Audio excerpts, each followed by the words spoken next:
It was 1963 in Jacksonville, Florida. Hayden Burns was the mayor. Duval County was vast in area and was home to 400,000 people. Jacksonville was a bit of a sleeping giant in the South. The entire east side of the St. Johns River to the beaches was serviced by Baptist Hospital, Hope Havens Children's Hospital, and Jacksonville Beaches Hospital. When I first came to Jacksonville, all of the hospitals were either just on this side of the river at Baptist or over across the river. And patients from over here had to go a long distance to get care. As a result, most of the specialists also were over on that side of town, even though there were several primary care physicians over here.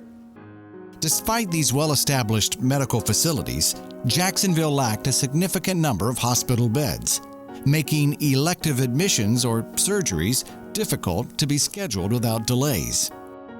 There was an attempt to build a hospital on the south side, which was blocked by the other hospitals who didn't want any competition.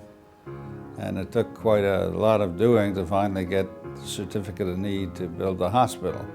The idea of building a new hospital facility owned and operated by doctors on the east side of Jacksonville grew out of the minds of these four physicians: Dr. Louis C. Costanza, anesthesiologist; Dr. J. Brooks Brown, general surgeon; Dr. Herbert A. Burke Jr., endocrinologist; and Dr. Max C. Carter, OBGYN. And soon more far-sighted physicians joined the four visionaries. In 1963, led by Dr. Brooks Brown, this group of physicians formed a business corporation for the purpose of building a new medical facility on the east side. It was understood that all of the population in Duval County then was going to move to the south side. And because of that, and because of the need, it was necessary to put the pressure on the people who were against us. And having done so, eventually we won that war, and the hospital is now here.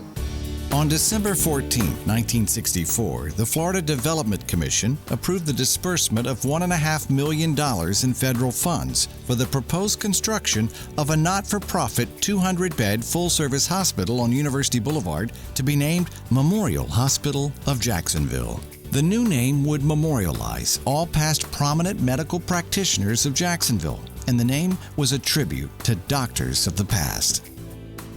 Soon after the groundbreaking, final plans for the 5-story, 200-bed hospital were unveiled. After over 2 years of construction, Memorial Hospital opened its doors for patient care on Friday, May 2, 1969, activating only 100 beds with 150 employees. The first admission was referred by Dr. Guy Solander. On the day they opened, a man came into my office jaundiced. So I sent him over to the hospital and to be admitted, and they didn't know what to do because they had never admitted anybody until that time. The maternity ward opened on Monday as well, and the first newborn was delivered. By the end of 1969, all 200 beds were operative. In 1971, Memorial became the first hospital in Jacksonville to admit a patient delivered by helicopter, a 76-year-old Lake City woman who was evacuated by the U.S. Navy. During the spring of 1978, a new Department of Imaging was established, with a special procedures section and a new CAT scan. In 1979, a new critical care center was completed, enhancing Memorial Hospital's ability to care for the most critically ill patients. In 1981, further expansion of the physical facility became unavoidable, and construction of a 5-story south tower was started and completed in early 1983. In 1987, construction was completed on an 8-story professional office building, the Memorial Office Building, located immediately south of the Memorial South Tower. In January of 1995, Memorial Hospital was purchased by Columbia HCA, marking the end of the hospital's not-for-profit status and its emergence into an elite nationwide health system that would grow over the years into the single largest proprietary healthcare system in the country. With over 165 hospitals, a number of urgent care networks, hundreds of physician practices, and numerous other health-related operations. In 2000, the hospital began a $40 million hospital renovation project. The emergency department was expanded from 20 to 33 bays, and an express care was built as an independent freestanding unit for minor injuries and emergency medical care. 2009 saw the addition of the new West Tower and the new entrance to Memorial Hospital and the Women's Center, bringing a modern look and feel to the facility. To have witnessed the growth through the decades at this point has just been amazing.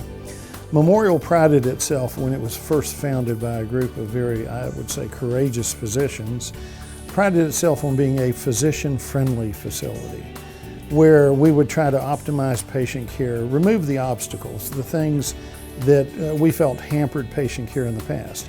I believe Memorial was the first hospital to have utilized computers on the floors.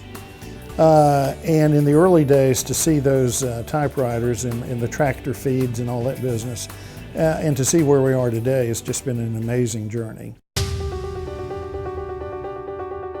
Today, Memorial Hospital is a 418-bed acute care hospital with a team of over 2,000 employees and some 650 physicians on staff.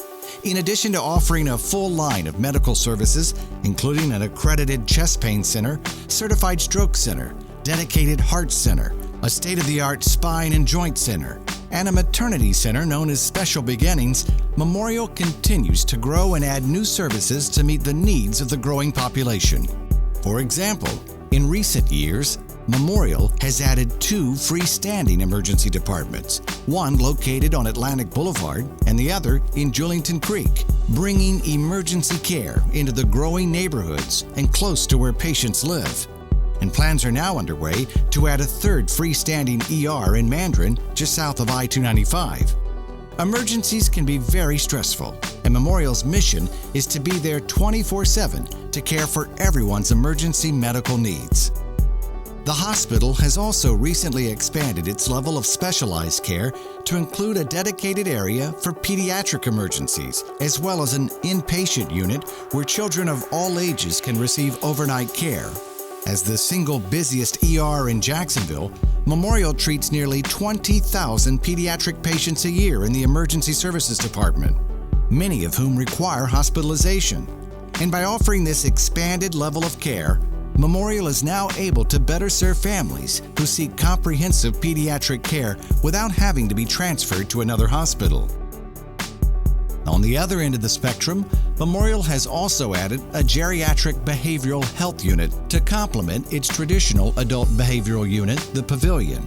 Known as the Senior Pavilion, this area is a 14-bed inpatient unit staffed by physicians and clinicians who are specially trained in geriatric medicine. As our population ages, the need for geriatric behavioral health services is growing, and with the appropriate care, late-life behavioral health issues are treatable and recovery is possible. Not only is Memorial keeping pace with today's healthcare needs, but it is also looking to the future in anticipation of implementing new and evolving services and technologies. On the horizon is an orthopedic center of excellence, expanded telemedicine services, virtual urgent care services. With the leadership and guidance of our newly expanded local board of directors, along with a dedicated medical staff, Memorial is well positioned to meet the challenges that the future has in store. Magnet status for our nursing care, 5-star and gold level achievements and accreditations, and highly competent clinical and support staff will ensure that Memorial maintains the ability to react and adapt quickly to the ever-changing healthcare environment. The beauty of the Memorial mentality is that we're not going to rest on our laurels. We're always going to seek the higher ground. We're going to do better. And that makes it exciting, constantly trying to improve. Employee and medical staff members exemplifying service excellence is not only a tradition, but a hallmark by which Memorial will be known.